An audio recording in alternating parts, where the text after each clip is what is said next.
আমার পার্সেল আসলে যার সব থেকে বেশি আনন্দ হয় সে। এখানে আমি পার্সেল নিয়ে বসে পড়েছি, তো ও এখানে এসে দাঁড়িয়ে পড়েছে যে এটার মধ্যে কি আছে, এটা খুলবো।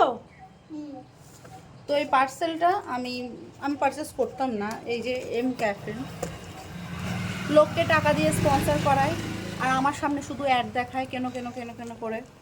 আমি তো কিনবই না, এত সুন্দর প্যাকেজিং, বাধ্য হয়ে আমাকে কিনতে হলো।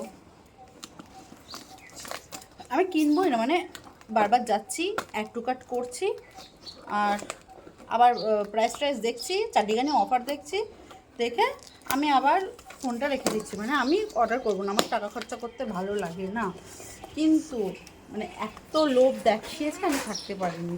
জাস্ট প্যাকেজিংটা দেখো, আমি জানি না এর মধ্যে কী গু গোবর আছে, তো এই প্যাকেজিংটা দেখে আমি এটা কিনেছি। এবার আমি এটা পরেই আনবক্সিং করতাম, এবার আমি যাবো চান করতে, তো আমি ভাবলাম চান যখন করতে যাবো আজকে এটাই মাখবো। আবারও বলছি, আমার কিন্তু মাত্র কয়েকটা সাবস্ক্রাইবার আছে, আমি কিন্তু সব স্পন্সর টন্সর করি না। আমার হচ্ছে ইউটিউবে বলো আর ইনস্টাতে বলো, তো ভালো লাগলো কিনে নিলাম, ভীষণ সুন্দর।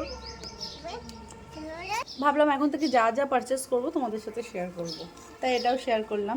এর আরও দুটো লোভ দেখিয়ে আমার থেকে পারচেস করিয়েছে, তো সেটার ভিডিও কিন্তু সেই পার্সেলগুলো আসলে তোমাদের সাথে শেয়ার করব।